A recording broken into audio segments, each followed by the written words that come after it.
a lot, Dan, and thanks everyone for sticking around for the CMP meeting. So we will start with go through introductions. So I'll just so we all know who's here. I'll go through the list, and if you just want to let me know your agency.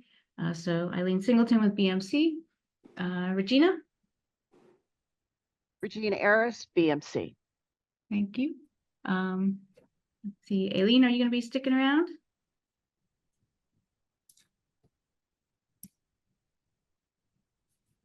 Not sure. This is Aileen. Oh, okay. Are you going to be sticking around for our next meeting? I can. Oh, you don't have to. If you want to, you can introduce yourself. Sure. My name is Aileen Daney. Thank you. Todd. Good morning, everyone. Todd Lang, Baltimore Metropolitan Council. Thank you. Allison. Allison Hawkins, Howard County Office of Transportation. Thank you. David Cookson. Yep, David Cookson, Howard County Office of Transportation as well. Thank you. Keith Kucharik. Yep, Keith Kucharik from BMC. Sorry, my camera's not working. Okay. Thank you. We can hear you though. Kwaku. Kwaku from City of Annapolis Transportation Department. Thank you. Sam. Good morning, Sam Kale, Hartford County Department of Public Works. Thanks. Tavon. Tavon Hawkins, Regional Planner, State Highway. Thank you. Albert. Albert Guiney Engel, Maryland Transit Administration. Thank you. Angelica. Angelica Daniel, Baltimore County DPW&T. Thank you. Brian Ryder. Brian Ryder, BMC. And Brian Ulrich. Brian Ulrich, Anne Arundel County. Thank you. Brooks. Brooks Phelps, Maryland Department of Planning. Thank you. Let's see, Carl. Carl Chamberlain, Maryland Transportation Authority. Thank you. Dan. Dan Janisek, Maryland Department of Transportation. Thank you. Ed. Ed Stilts with BMC. Thanks. Jasmine. Jasmine Champion, FHWA, Maryland. Thank you, Jasmine. Let's see, Mariam. Hi, Mariam Sultan, BMC, Multimodal Planner. Thank you. Rahman. Hi, this is Mohammad Mukhlisur Rahman, Travel Demand Modeler, BMC. Thank you. Let's see, Monica. Oh my God. Hi, Monica Haynes Banketta, Baltimore Metropolitan Council. Thank you. And Demasia. Hi, Demasia Falcom at BMC. Thanks. Ryan. Ryan Mayers, RTA, Central Maryland. Thank you. Sean. Hi, good morning. Sean Kiernan, MDOT in the Secretary's Office. Thank you. Steve. Good morning. Steve Cahoon with Queen Anne's County Department of Public Works. Thanks. Tim.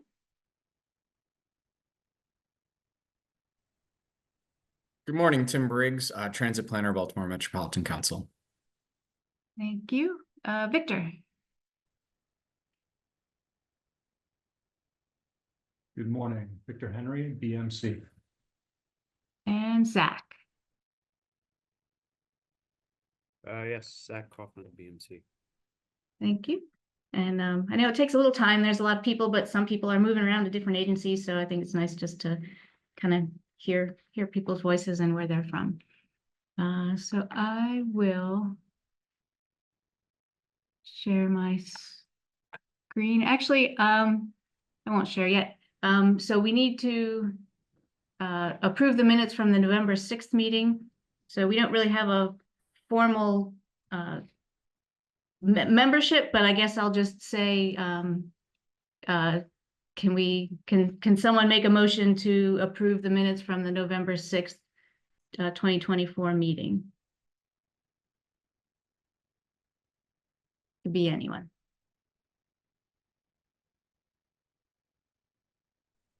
Sure. Queen Anne's County will make a motion to approve the minutes.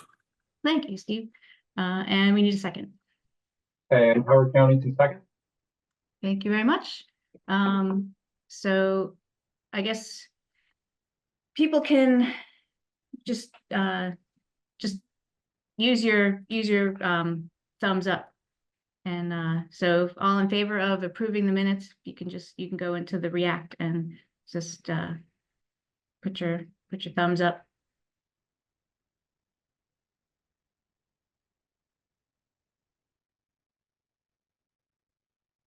I don't know.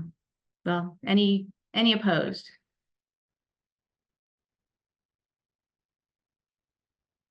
Okay. I think there's enough that is passed. So thank you all very much.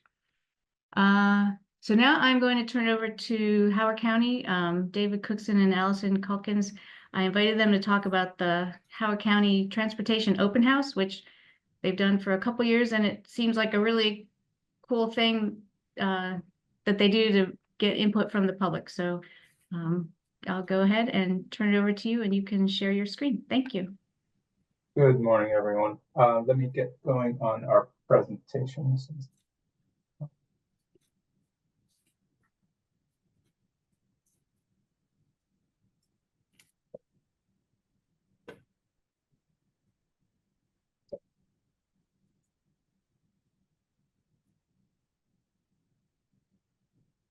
Let me go where is sorry.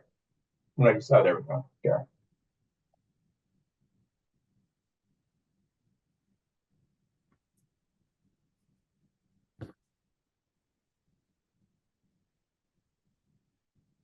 All right. I think you can confirm that you guys can see the beginning part of the presentation. Yes, thank you. Perfect. Sounds good. All right. Good morning, everyone. We did introductions, but I'll start again. David Cookson, Howard County Office of Transportation, and with me here as well is Allison Calkins, our planning supervisor, who works on TDM and public relations and everything involving working with the public and getting our message out and also getting public input. So we're going to do a sort of we're both going to do the presentation for everyone today.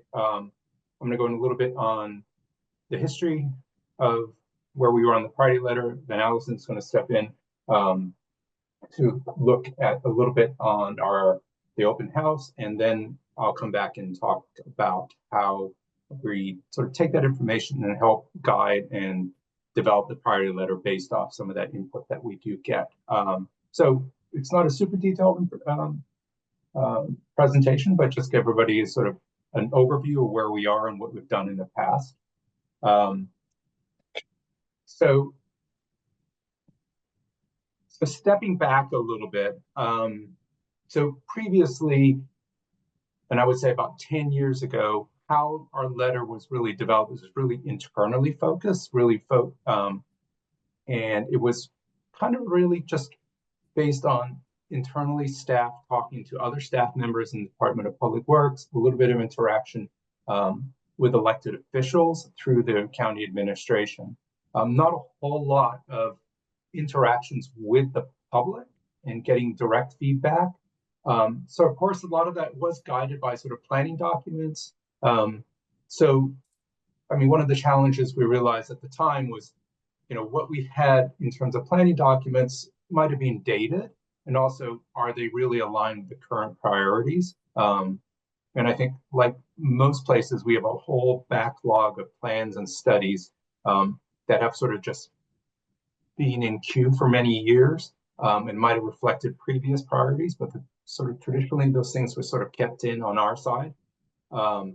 So, so based on that sort of understanding and trying to think through like how we could better reflect what the community is really interested in doing, back in 2016, so about 9 or 10 years ago, we sort of pivoted to a different approach of using some public meetings and open house type events to solicit feedback through surveys, having people come to a meeting and just basically talking to them.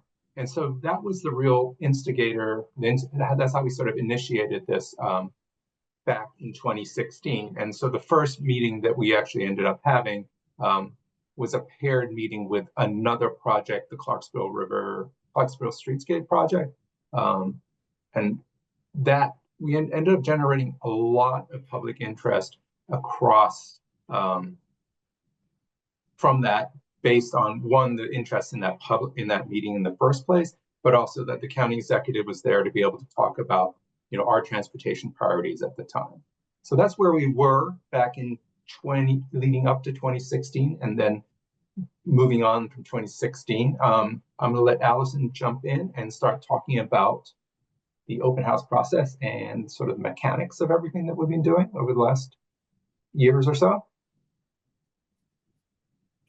So 2016, David mentioned we started some changes. Concurrently in the office, 2016 was when our Bike Howard master plan was passed, and that plan required that we hold an annual open house to update the public on what in the plan had been implemented, what are our next steps, and we did. We held, at first it was a Bike Howard, that sort of evolved into our active transportation open house because more was going on, and we held these events separately. But if you look at those dates, back in 2023, they were a week and 2 days apart. And it's kind of like, you know, this is maybe not the best use of our resources. And in addition, you'd have overlap in the attendees, but you'd also have some people coming to, say, the active transportation open house that wanted to know about transit because their pedestrian issues were getting to the bus stops and there was nobody there to answer them. So we thought back on some of the transportation town halls we did with the county executive. Those were much more holistic. He obviously was there. We brought in police to handle safety issues. We brought in DPW, but organizing it with the county executive, it's a lot. They control it. It's their messaging. And we realized that there was some more of like in the weed stuff that the public needed. So that is why we created the transportation open house. Next slide.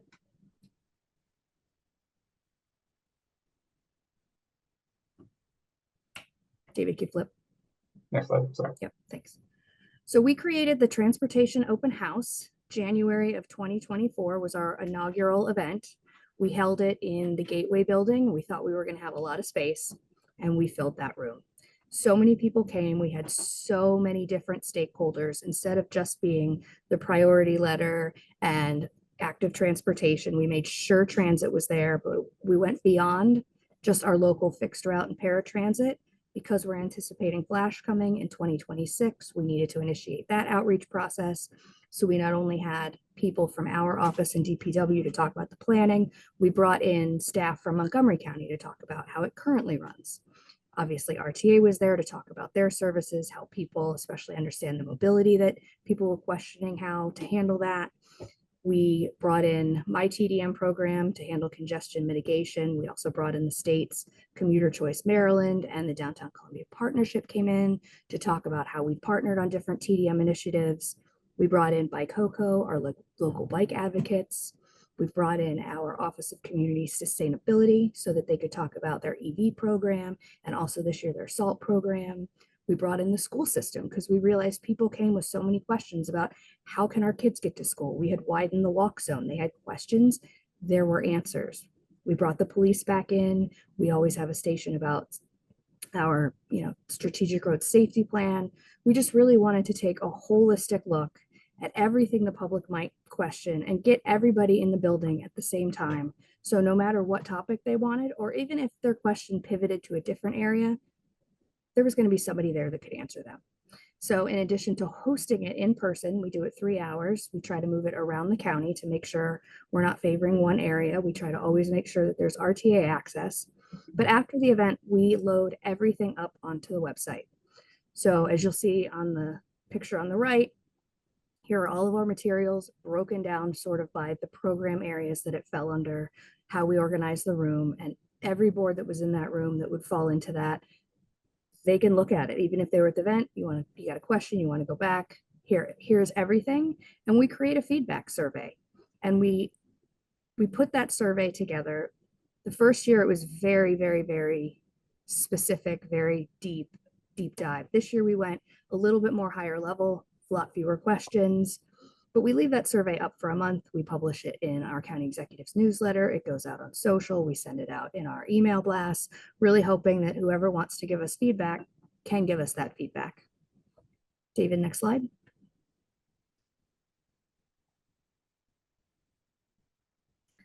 So in terms of the priority letter at the open house, you'll see that the boards that we put up, we're very transparent. We try to show exactly what we sent to the state last year. This is how we listed our priority. Here's a map. Here are the areas we're focused on. And then I mentioned the survey, introductory paragraph explaining what it is, and we link back to the materials so that for the question about, do you have any projects that you would like to provide feedback on? There is a section on the website with the materials where projects are numbered the way the county numbers them.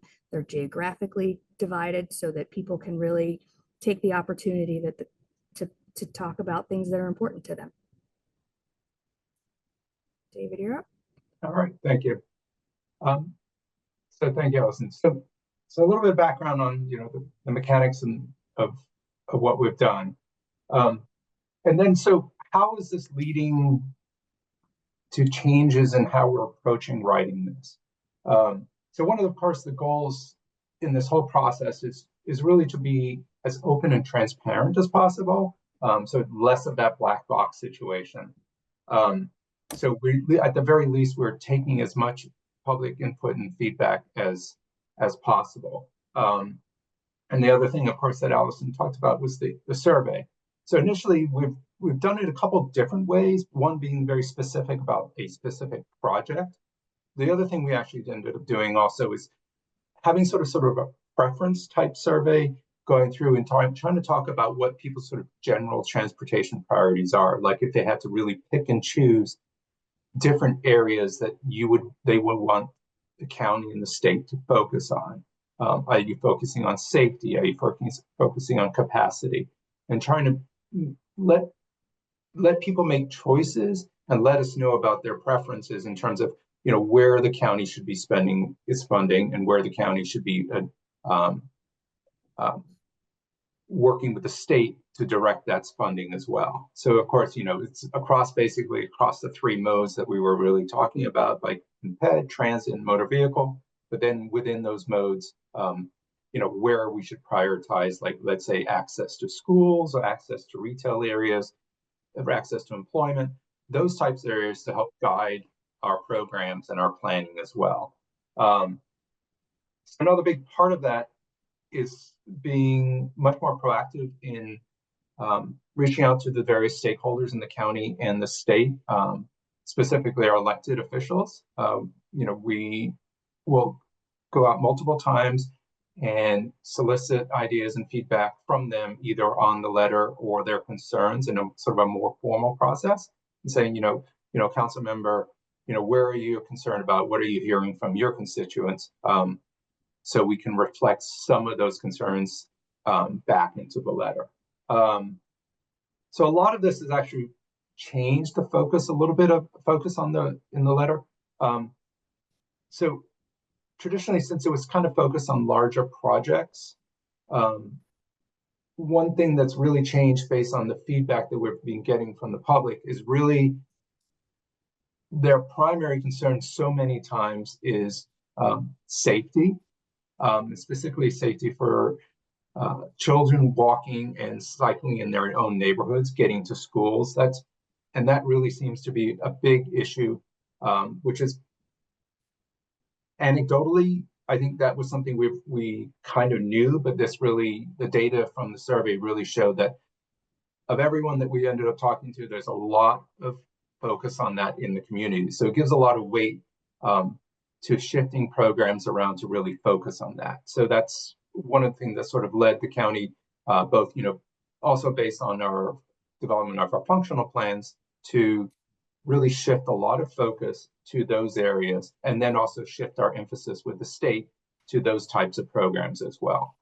So safety, bike and ped projects, and also one of the things we've refocused on is moving a little bit away from specific projects as opposed to emphasizing to the state to try to focus on specific corridors and treat them holistically. So our corridor choice at this time is the US 1 corridor, just because there's a slew of safety problems up and down the corridor that we are working directly and cooperative with the state to address, but the state really needs to be working on that and funding those opportunities and trying to alleviate issues on that corridor, which they have been, but we're going to continually be being focused on that just because of the continuous set of problems that we have experienced over the last 5, 6, 10 years. So that's really what's kind of this sort of process has really changed the way we're doing the letter at this point. What do you think the best way would be to get take the bolt, drop it off their office, make sure they seem like very adamant that they want paper copies. I don't want Someone is on the talking background.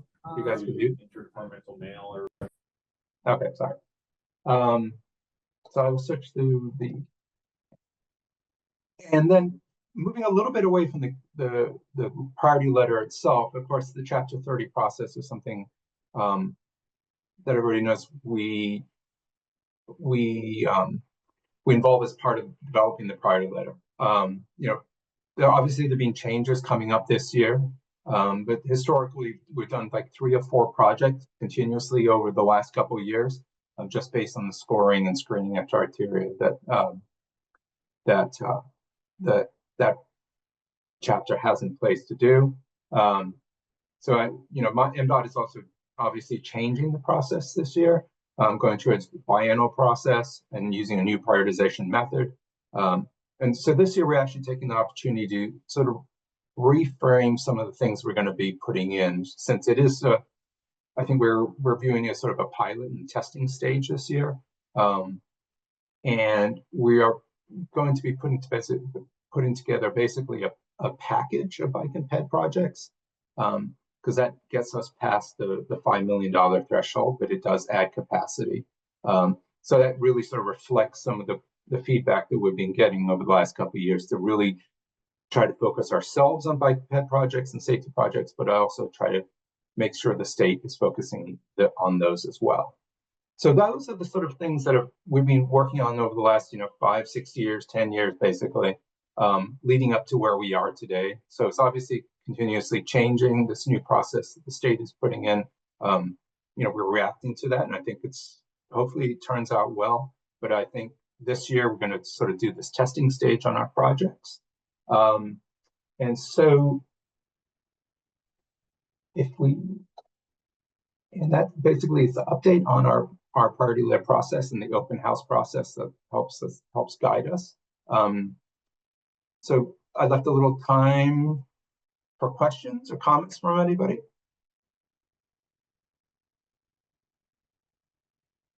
Thank you both. That was great. Does anybody have any questions or comments?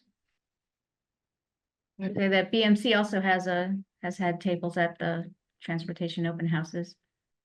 And since I live in Howard County, I went the first one last year, and yeah, the room was just packed. That was, it's like you're at a happy hour.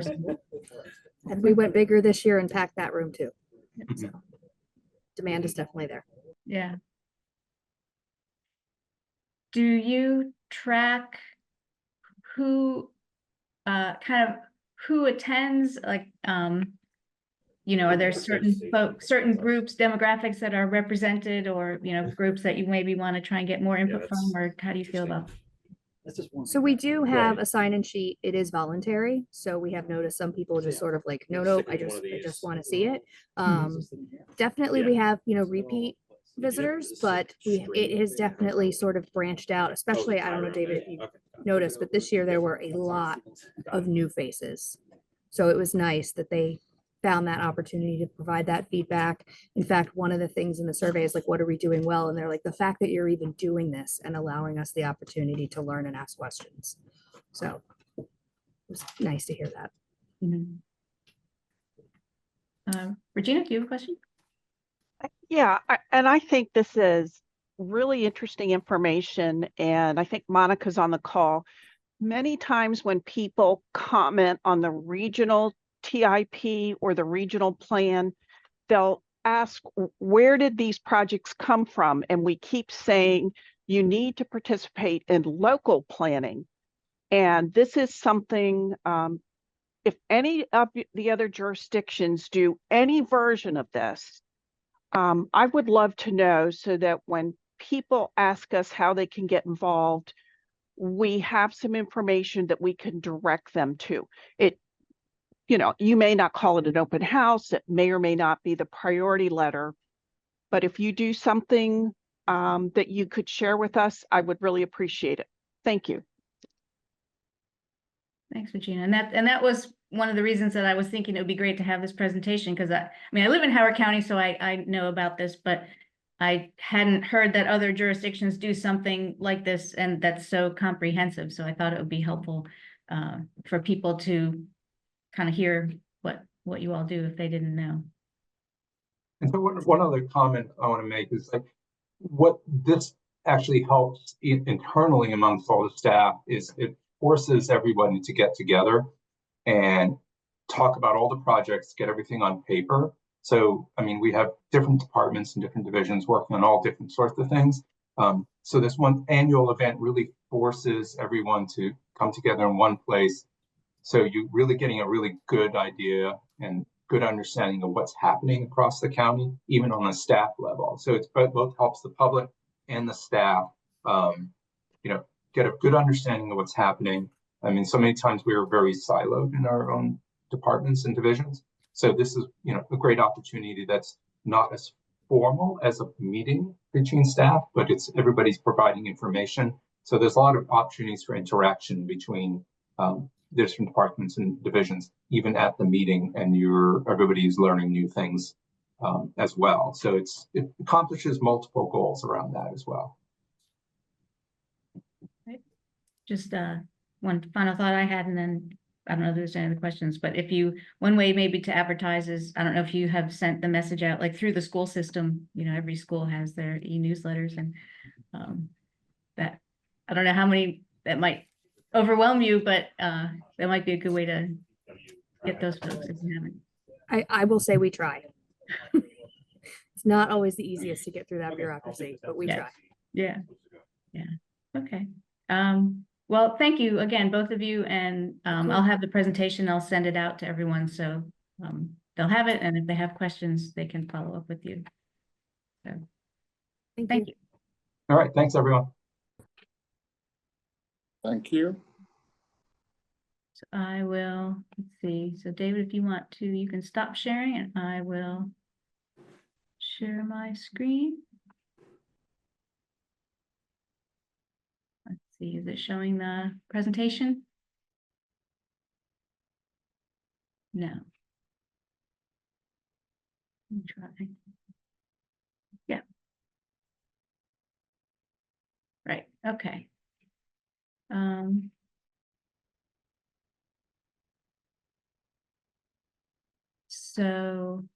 So we had that presentation. We have a few other items for presentation and discussion, and so let's jump in. So again, this is kind of where we are in the CMP meeting process. We have 3 meetings a year, and as we did several years ago when we did our CMP consultant project, we tried to fit in these meetings in the CTP process to provide input at specific times. So the next thing that we will talk about is at our last meeting, we talked about adding an opportunity for people who are submitting projects in the TIP to select CMP strategies that might be included in there. And so this first slide just is a reminder that we developed a CMP strategy guide as part of this CMP project we did finished in about 2020. But it maps CMP strategies with the objectives. So if you're interested in getting more information on how the strategies might map to objectives, you can use this link. And And I'm going to turn it over to Endemazia, who is our lead with the TIP software, and she'll just give you an update on how these strategies have been incorporated. So Endemazia, turn it to you. Thanks, Eileen. Yeah, so as a follow-up from our last meeting, we have, you can see it right here at the bottom, highlighted in yellow, added the congestion management process strategies to the TIP software. And so project sponsors are now prompted to align their projects just like they would with the long-range transportation plan goals. Right now, these are tracked internally. They're not being showed publicly on a tip sheet because we're still looking for committee ideas and committee approval for how we would use the data. You can go to the next slide.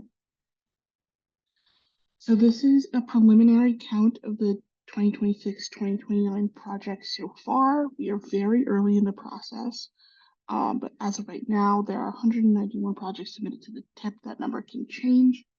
Not all projects have selected a CMP strategy, and projects were allowed to identify with up to 3 CMP strategies. So right now, for these upcoming TIP projects, the 3 top strategies were roadway changes like new lanes, spot improvements, infrastructure improvements, and infrastructure additions. You can go to the next slide. And finally, and this is just a visualization of where we're at right now, I wanted to introduce a couple of the caveats to this data, such as initial project submissions were due yesterday, and they are still in review by BMC staff. And sometimes things will say like roadway changes also includes projects like resurfacing that will not add new lanes or capacity. Some of the next steps within the TIP process are that conformity modeling and air quality analysis is upcoming for this spring, and the draft TIP will be slated for release and public input in late May of 2025. So really, at the end of all this, the questions that still last are what can data inform and what would the committee like to see moving forward? Yeah. Thanks, Endemazia. And yeah, those are good questions. And if folks have comments now on how this might be useful, or we can provide when we have all the data, we can come back at the next meeting and share the summary of all the different CMP strategies. But if anyone has thoughts now on things that we should highlight or look out for or anything, please chime in.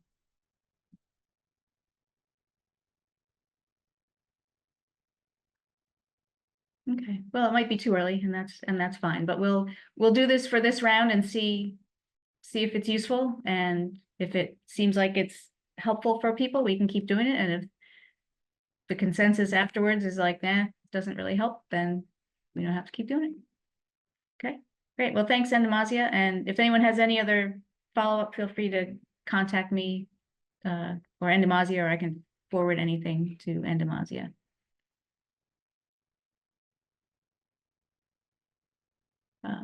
So now just a couple items. There were some potential additional congestion resources that we thought it might be informative for you just to know about. So the Maryland 2025 Annual Attainment Report, which you all probably know happens.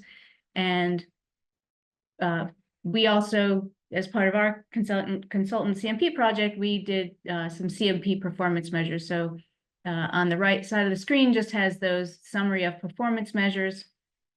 And, if you're interested in the annual attainment report, this is for, throughout MDOT. So some are not applicable at all, but I just thought I'd highlight them. And if you wanted to go online and see these measures, they're broken into 4 categories: enhance safety and security, deliver system quality, which is pretty related to the CMP work. And here's just a sample page from the attainment report. So it's pretty high level, but it gives an idea of kind of how the measure is doing annually and whether it's meeting the targets or falling short, and what the trends are. So if you're not familiar, this might be a report that might be of interest.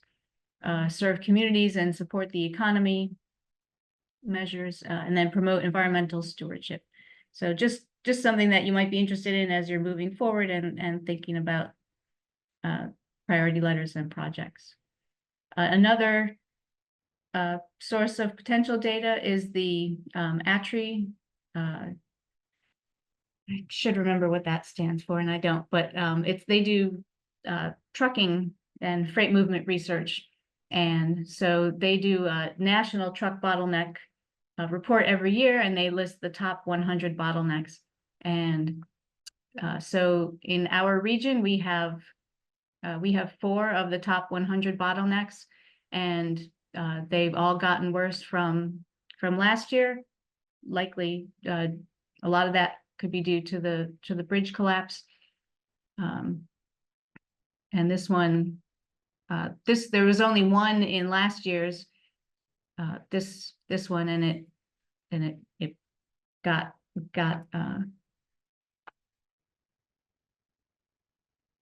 it was ranked 97 last year, right? And now it's 64. So this is the change rank, so not the rank. So it got worse 33 places.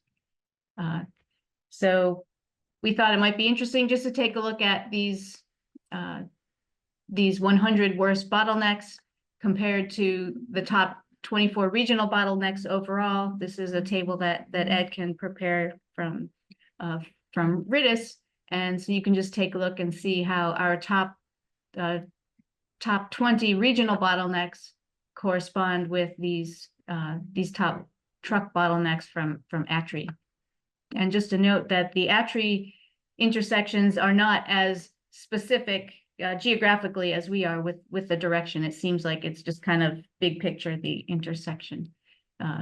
So Ed, I don't know if there's anything else you want to mention about the bottlenecks or any kind of update on our resource right now, but I'll let you do that. Sure. I think the one thing that was interesting in the bottlenecks, if you look at the #1 bottleneck in the region, which is approaching the Fort McHenry Tunnel northbound, you can see that in January and February, it wasn't even on the list. And last year that only ranked number 20 out of 20. So it's obviously that, the loss of the key bridge, you can see in March it appeared, and then it was, consistently #1 or #2 the rest of the year. And I guess the other thing I'd like to share is, along with these bottlenecks, we're going to be updating our online CMP tool to 2024 data. That'll include these bottleneck locations and performance measures. And also, right now I'm compiling the county regional priority letters to see what's mappable to have to update the layer in the CMP tool with that as well. All right, thanks, Ed. And yeah, we've mapped the priority letter projects on the online tool the last few years. So we're working on the 2024 letters, and hopefully this is more information that you can use as you're developing your priority letters. Any questions or comments on that?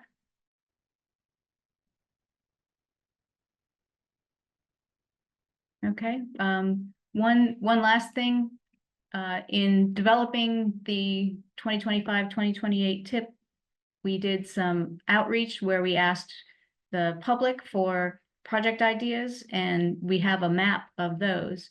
And so this might be also of interest if you, I think this was shown to the technical committee, but if you're interested in looking into it, or as a reminder, you can go back into you can use this link that I'll send if you don't have it, and there's different project types, and you can go in and just see members of the public who attended meetings or provided input, gave some ideas. So again, another way to get ideas of what the public is thinking. And I guess if you have specific questions, Monica, you're probably the one to go to for that. But I can pass anything through.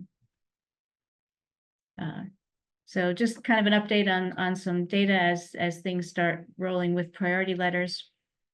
And then I guess that's starting up now, and we've developed the regional text to include in the priority letters, and I sent that out a couple weeks ago to folks, and assuming that's final, I sent out a draft and asked for some updates. So if anyone has any comments now on kind of how that process is going, I know things might be changing within the state, and but anyone has any thoughts on the priority letters, or how that text might be helpful again, or not? If you have any comments to what I sent out, please speak up as well. I mean, there's not a formal approval process for that. And if you have some thoughts that might be useful for other people, please chime in.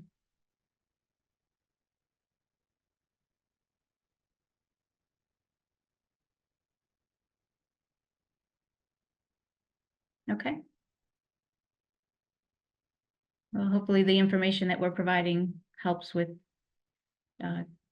getting a bigger picture and more information of what you're doing. So I think the last thing that we had is some ideas, getting some feedback on ideas for future presentations. So here's some ideas that I had, and so I thought we'd get your input and see if you had any other thoughts. The I-95 hot lanes, the new section is open, so having a presentation on that, and at some point, if there's any before and after studies, maybe hearing about that. The I-695 Tismo project is in process. I think it's going to be operational in 2027, but if there's any interest in hearing about that. If there's interest, I gave you a very high level overview of the annual attainment report. If there's any interest in kind of having a more detailed presentation. I also found the North Jersey Transportation Planning Authority. They have accessibility and mobility strategy synthesis, and they had four different kinds of reports, and I think most of them we would be familiar with, objectives and performance measures and needs, but conducting an equity assessment, or figure out how to name that. But if there's any interest in learning more about that specific report, I can reach out to someone, NJTPA, and see if they're interested in doing a presentation. So again, some ideas on potential topics. See, is there any interest in any of these or any other presentations? Our next meeting, let's see, would be June or November. So any thoughts? Eileen, this is Steve. Do you know if there's been any movement on kind of like a state formatting priority letters? I know there was talk about it, but that's a topic that I've kind of lost touch with, if anything has happened on that front, or if there's work to move and build consistency between priority letters. Yeah, that's whether that's an ongoing thing, or I'm not sure if any progress has been made on that, but that would be a good future topic and helpful. Well, I see Todd is ready to take that on. Thank you.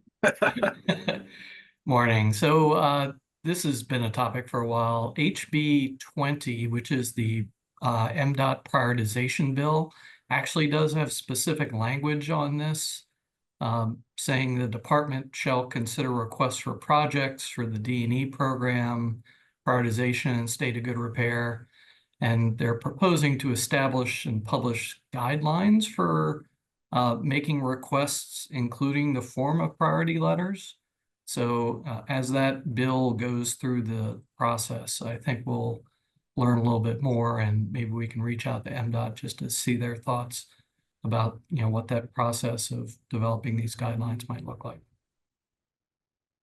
So it sounds like, I guess for this year, things are still the same, no changes this year, I guess. And Todd, just a point of clarification. Was that the House bill that was specific to Chapter 30 ranking?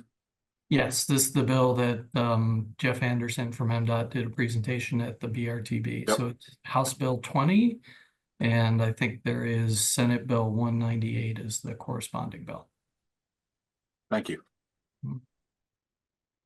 Thanks. Yeah, reading the different jurisdiction priority letters, it's interesting to see everyone is different. Everyone takes a different approach to doing them. So, must be interesting for MDOT to see all the different priority letters and try and figure out how to work through them. Any other thoughts on topics that you would be interested in, any of these or anything else?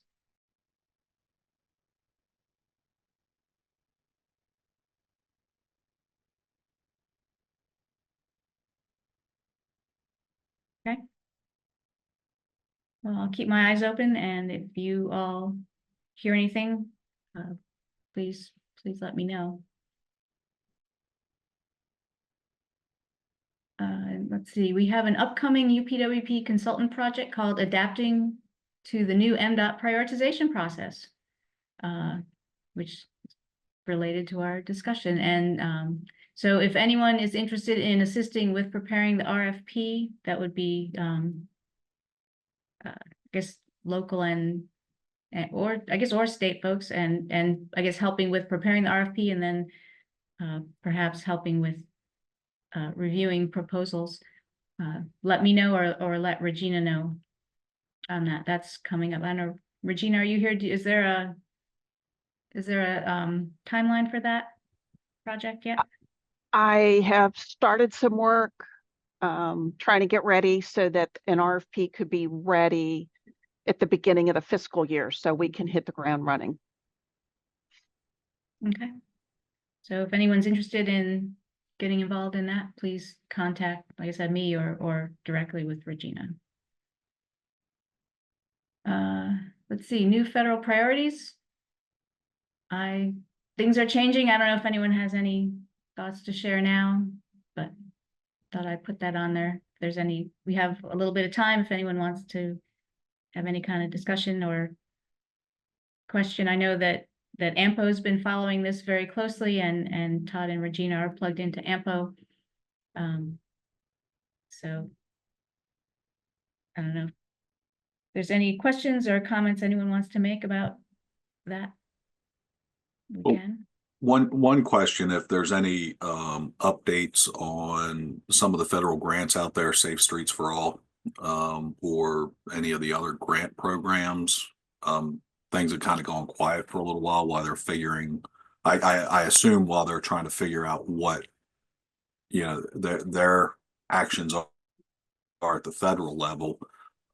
We're trying to get a grant agreement on the Safe Streets and Roads for All, and that's kind of installed. So I don't know if there's a general update about where things. Sure, this is Todd. Again, we can only say what we're hearing is that, there seems to be a little bit of a delay, and as the administration is gathering their new priorities, looking at some of the new agreements. So that's, something that's familiar, that other people are seeing kind of while the new administration is standing up, they are trying to understand how to kind of move forward with the grant process. I think we see this in almost every administration while there's a little pause while new people get into place. So, we're fully confident things will start moving forward here. It's just going to take a little while. Todd, this is quite cool. Is it the same for the no emission discretionary grants for battery electric buses? I mean, we understand that there's pretty much a delay in all of the new grant agreements, as far as we can tell. So I don't think there's any specific programs that we could talk about, but there's just a general delay as the new administration is standing up. All right, thank you. Hey, Eileen, this is Sarah Gary. For potential presentations, there's been a lot of PSAP studies going on in the BMC region. What about asking someone to present on some of the corridors that they're studying? Sure. Sure. Do you have any, if you have any recommendations? you Okay. can let me know or email me. That would be great. Yeah, I'll send you the contact person from, like, some are being done through OHD. So, maybe they could present on some of their corridors. I know District 4 has a few corridors like Maryland 26. So okay, I'll reach out to OHD. I'll send you the contact person there. Okay. That'd be great. Thanks, Sarah. And, I mean, this committee is hopefully helpful to the, the jurisdictions and the state and our stakeholders. So, any thoughts anyone has on how we can craft these meetings to be of most use to you all, let me know anytime. Our next meeting, June 3rd, and November 4th, unless the technical committee needs to adjust, that's the plan. So that was all I had. There's still a couple minutes, so if anyone has any other final thoughts or suggestions or anything, please chime in now before we close.